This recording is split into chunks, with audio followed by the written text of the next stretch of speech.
Voltei do hospital esperando silêncio. Era só o que eu queria. Minha própria cama, o cheiro familiar da minha casa e sossego. O médico tinha me dado alta naquela manhã antes do previsto e lembro de pensar em como eu me sentia com sorte. Eu não sabia na época, mas aquela alta antecipada iria salvar tudo o que eu tinha. No momento em que abri a porta da frente, senti cheiro de alho e cebola refogando. Eu congelei. Então ouvi vozes, risadas, conversas, o barulho de panelas vindo da minha cozinha. Da minha cozinha. Eu morava sozinha. Eu morava sozinha há quase 8 anos. Caminhei lentamente até a cozinha e parei na porta.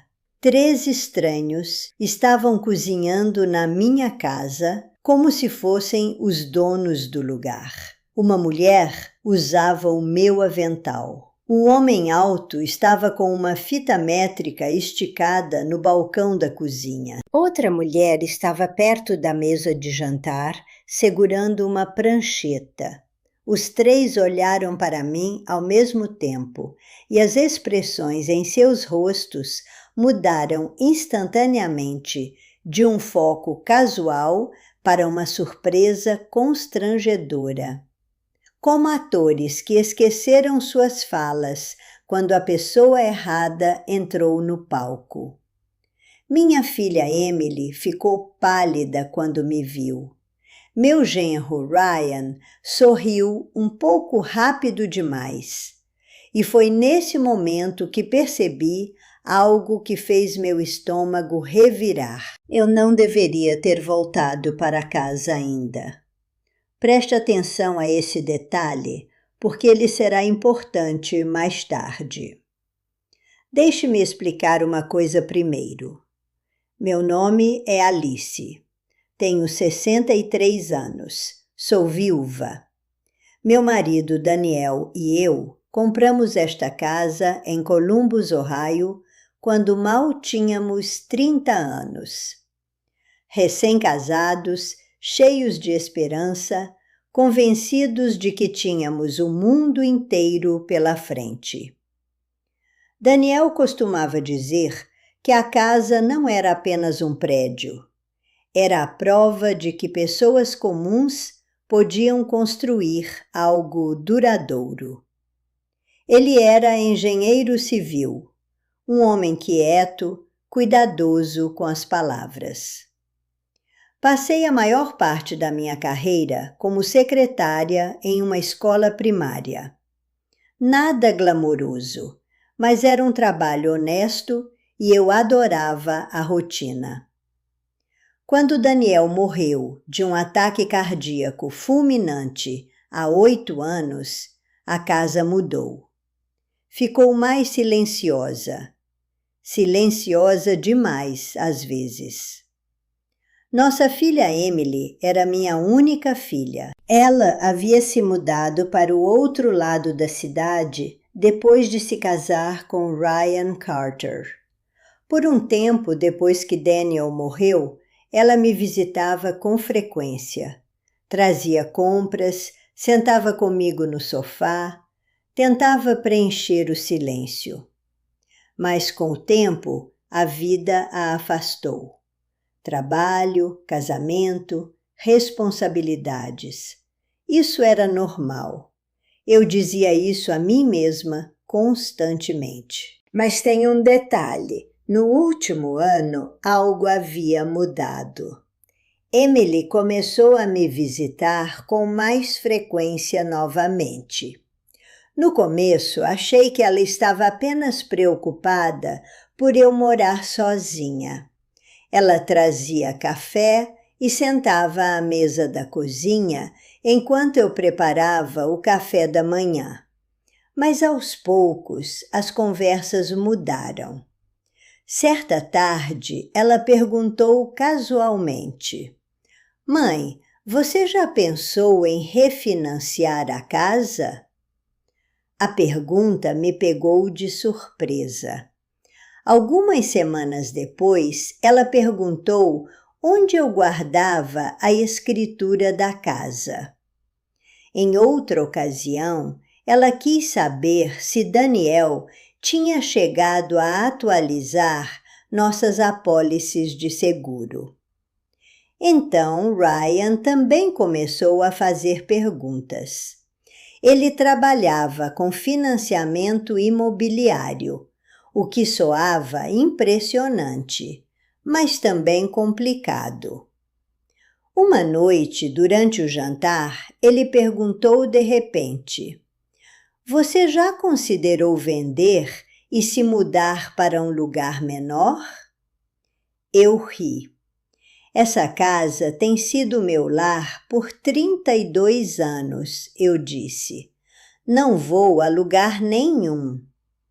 Ryan sorriu educadamente, mas algo na maneira como seus olhos vacilaram me deixou inquieta.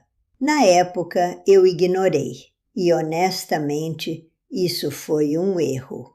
A manhã em que acabei no hospital começou como qualquer outro dia. Acordei me sentindo extraordinariamente cansada. Não um cansaço normal. Esse parecia mais pesado, como se meu corpo estivesse sendo arrastado pela água. Tentei ignorar. Fiz café, reguei o jardim, comecei a lavar roupa. Mas enquanto eu dobrava as roupas na sala de estar, o cômodo de repente girou. A última coisa de que me lembro é o som do meu celular escorregando da minha mão e batendo no chão. Emily me encontrou inconsciente no tapete da sala.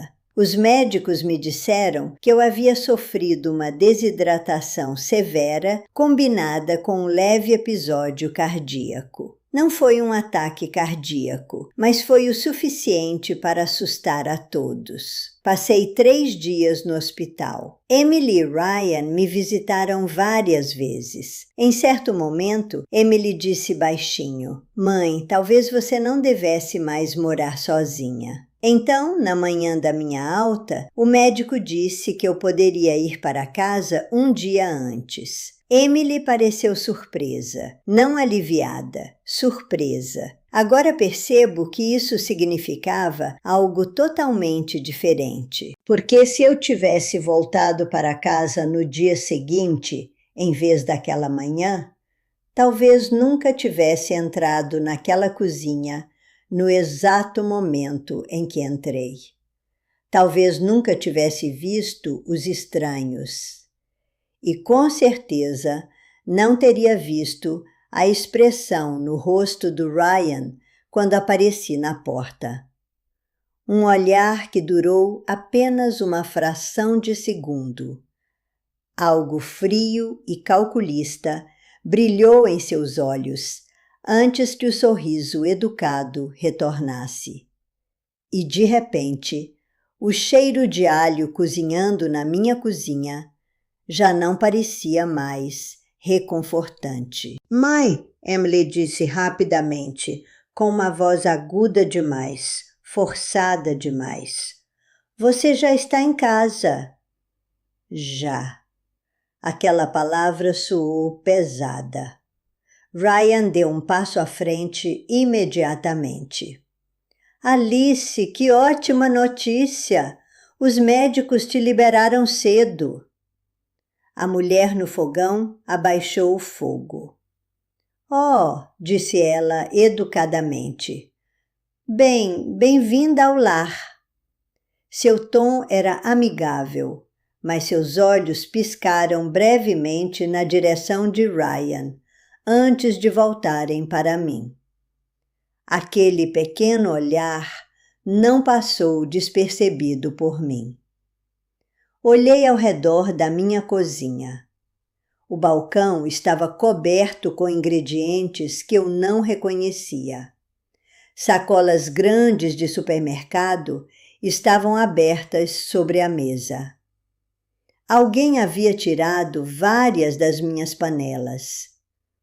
E o homem alto, com a fita métrica, rapidamente a retraiu e a guardou no bolso, como se de repente percebesse que ela não deveria estar visível. E foi aí que tudo desmoronou. Dentro de mim, quero dizer, algo apertou no meu peito.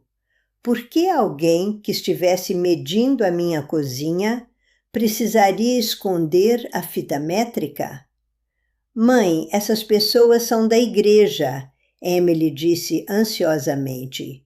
Apoio com refeições para quem acaba de sair do hospital.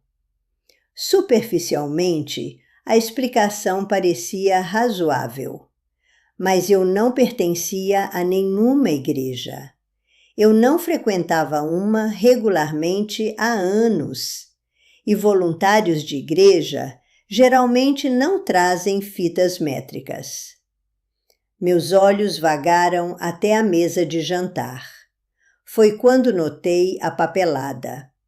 Várias pilhas de documentos espalhadas pela superfície, parcialmente cobertas por uma bolsa de notebook. Caminhei lentamente até a mesa. Emily apertou meu braço com mais força. Mãe, você realmente deveria se sentar. Cheguei à mesa e olhei para baixo. Um cronograma impresso de medicamentos com meu nome digitado no topo. Folhetos de uma casa de repouso a 30 quilómetros de Columbus. Relatórios do mercado imobiliário. Estimativas de avaliação de propriedades. E bem no topo da primeira página, avaliação de propriedade residencial de Columbus. Meu coração falhou uma batida. Por que há relatórios imobiliários na minha mesa de jantar? Eu perguntei. O sorriso de Ryan ficou tenso. Isso é só parte do meu trabalho, ele disse casualmente. Então notei outro documento que havia escorregado parcialmente da pilha. Eu o puxei. Era uma lista de verificação impressa. No topo estava escrito: preparação preliminar da propriedade. Abaixo havia tópicos: inspeção da cozinha, medidas dos armários, avaliação da iluminação, condição dos eletrodomésticos. Meu estômago revirou. Calma, fica pior. Porque então eu notei outra coisa. A mulher que estava cozinhando havia aberto uma das gavetas da minha cozinha mais cedo. E ela não tinha hesitado nem por um segundo. Ela foi direto para o lugar exato onde eu guardava as colheres de pau. A maioria dos visitantes precisa perguntar onde estão as coisas na minha cozinha. Ela não. Ela já sabia. E então o homem perto da porta resmungou algo baixinho, algo que ele provavelmente achou que eu não ouviria. Ele olhou para o teto da cozinha e disse para a mulher com a prancheta: Bem, pelo menos demos uma boa olhada na propriedade antes de... E então ele se interrompeu. Tarde demais, porque a palavra que ele usou ecoou alto na minha mente. Não casa, não lar, a propriedade. Estranhos não entram na casa de alguém e casualmente a chamam de a propriedade, a menos que acreditem que ela está prestes a pertencer a outra pessoa. Eu precisava pensar. Então disse a Emily que precisava me deitar. Ela pareceu aliviada até demais. No meu quarto, notei que a porta do armário estava entreaberta. Eu sempre a fechava completamente. Lá dentro, os cabides tinham sido movidos. A tampa da minha caixa de joias estava torta. Alguém esteve vasculhando, não roubando, vasculhando. E então eu vi. O pequeno gancho de madeira, onde eu sempre pendurava a chave do escritório do Daniel, estava vazio. A chave tinha sumido. Sabe o que mais me surpreendeu? Não foram os estranhos na minha cozinha. Não foi a papelada. Foi perceber que alguém da minha própria família tinha pegado aquela chave. Alguém já tinha entrado no escritório do Daniel. E o que quer que tenham encontrado lá, ou não encontrado, era parte de algo muito maior do que eu conseguia entender até então. Preciso que você entenda uma coisa antes de eu continuar. Minha vizinha, Ruth Delgado, morava 2 casas para baixo. Ela tinha pouco mais de 70 anos, aposentada como assistente jurídica. Tinha a mente afiada, observadora. Ela costumava brincar que ficava de olho na rua inteira como um sistema de segurança amigável. Naquela manhã, ela apareceu na minha porta como se tivesse algum tipo de sexto sentido. Quando contei a ela o que estava acontecendo, sua expressão endureceu instantaneamente. Essa não é linguagem de voluntário, disse ela quando mencionei a palavra propriedade. Então ela se inclinou mais para perto. Eles já pediram para você assinar alguma coisa? Contei a ela sobre o homem, mencionando uma assinatura. Ruth soltou o ar devagar. Isso não é bom. Ela me explicou de forma bem clara. Quando alguém está vulnerável, recém-saído do hospital, confuso, assustado, certas pessoas usam esse momento para pressionar os familiares a assinar papelada. Procuração, controle financeiro. E então nós ouvimos. A voz de Ryan ecoando pelo corredor, vindo da cozinha. O prazo de fechamento ainda deve funcionar se agirmos rápido. Outra voz respondeu, contanto que a papelada seja assinada. E então Ryan, mais baixo, mas ainda audível. Ela está fraca agora.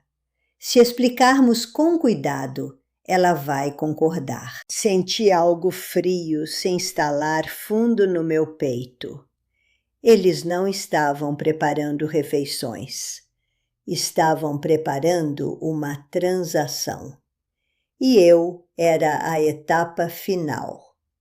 Confrontei Emily sozinha. Ela desabou. O negócio de Ryan havia entrado em colapso. Um projeto de desenvolvimento no qual ele investiu fracassou. Eles estavam com $200 mil em dívidas. Ryan tinha dito aos investidores que eles tinham acesso a uma garantia adicional. A minha casa. O plano era simples. Me mudar temporariamente para uma casa de repouso com assistência. Fazer com que eu assinasse uma procuração enquanto eu ainda estava fraca e confusa por causa do hospital. Obter o controle legal da casa. Refinanciá-la para cobrir as dívidas de Ryan. Emily disse que achava que era apenas um refinanciamento. Ela disse que Ryan prometeu que eles pagariam tudo de volta. Ela disse que não leu a papelada com cuidado. E, honestamente, eu acreditei nela. Não completamente inocente, mas também não a arquiteta do plano. Ryan era quem estava movendo as peças. Emily simplesmente seguiu a lógica dele até que ela a levou longe demais. Então confrontei Ryan e pela primeira vez a máscara de educação caiu completamente. Estamos falando sobre evitar que nossas vidas entrem em colapso, ele disse. Às vezes as pessoas têm que fazer sacrifícios. O sacrifício de quem? Perguntei. Ele não respondeu. E é aqui que a história fica pesada, porque o que Ryan não sabia, o que nenhum deles sabia, era que Daniel tinha previsto isso anos atrás. Não especificamente, não o Ryan, mas a possibilidade. A ideia de que algum dia alguém poderia tentar usar pressão financeira para tomar nossa casa. Lembrei-me de algo que Daniel tinha me dito anos antes. Ele disse que se um dia eu me sentisse insegura dentro da minha própria família, havia algo no escritório dele que eu deveria encontrar. Ruth tinha encontrado a chave do escritório. Ela estava na mesa de jantar, misturada na pilha de papéis de Ryan. Ela me entregou a chave com a confiança calma de uma mulher que passou décadas lendo documentos legais e lidando com as pessoas que faziam mau uso deles. Abri a porta do escritório. O cheiro de madeira de cedro saiu imediatamente. Tudo parecia quase exatamente igual à última vez em que eu estive lá dentro. E ali, na mesa de Daniel, havia um envelope, lacrado. Meu nome escrito na frente com sua caligrafia cuidadosa. Para Alice. O rosto de Ryan ficou pálido quando ele o viu. Eu o abri. Dentro havia uma carta e vários documentos oficiais. Comecei a ler. Alice, se você está lendo esta carta, significa que algo na sua vida deu errado, de uma forma que eu esperava que nunca acontecesse. Quando as pessoas enfrentam pressão financeira, às vezes esquecem a diferença entre amor e oportunidade. É por isso que há vários anos criei uma estrutura de proteção para esta casa. A propriedade está sob a guarda do fundo fiduciário da família Torres. Nenhuma venda, refinanciamento ou transferência pode ocorrer legalmente sem a revisão do advogado do fundo. O nome dele é Michael Bennett. A sala ficou em silêncio. Daniel havia construído um muro legal ao redor do nosso lar. Silenciosamente, sem contar a ninguém. Não porque esperava uma traição, mas porque era sábio o suficiente para se preparar para ela. Ryan tentou argumentar. Ele disse que poderíamos resolver isso com o fundo fiduciário. Ele disse que o advogado entenderia. Ele até sugeriu que o fundo poderia ser contestado se eu assinasse a procuração primeiro. Emily olhou para ele fixamente. Você ia passar por cima do fundo fiduciário? Ele não negou. Quando Michael Bennett chegou à casa, tudo mudou. Ele documentou o que havia acontecido. Ele confirmou que o fundo fiduciário era blindado. Ele disse a Ryan de forma clara que tentar obter autoridade financeira de uma pessoa vulnerável sob pressão poderia ser considerado coerção. Ryan foi embora naquela tarde. Emily ficou para o jantar. Sentamos na mesma mesa da cozinha, onde Ryan havia empilhado aqueles documentos. A mesma mesa onde Daniel costumava ler o jornal nas manhãs de domingo. Eu quero consertar as coisas, disse Emily. Isso leva tempo, eu disse a ela, e honestidade. Ela assentiu. Vou começar por aí.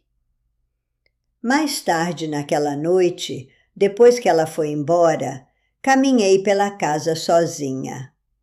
A sala de estar, o corredor, o escritório do Daniel. Tudo parecia igual ao dia anterior. Mas algo dentro de mim havia mudado. A casa não era mais apenas um lugar cheio de memórias. Era algo que eu havia defendido, protegido e recuperado. Quando voltei para a cozinha e parei na porta, lembrei-me daquela manhã. Estranhos parados ali, medindo meus armários. Agora, o cômodo pertencia a mim novamente. E pela primeira vez no dia todo, eu me senti completamente em casa. Daniel me disse uma vez que a casa não era apenas um prédio. Ele estava certo. Era a prova de que pessoas comuns podiam construir algo duradouro.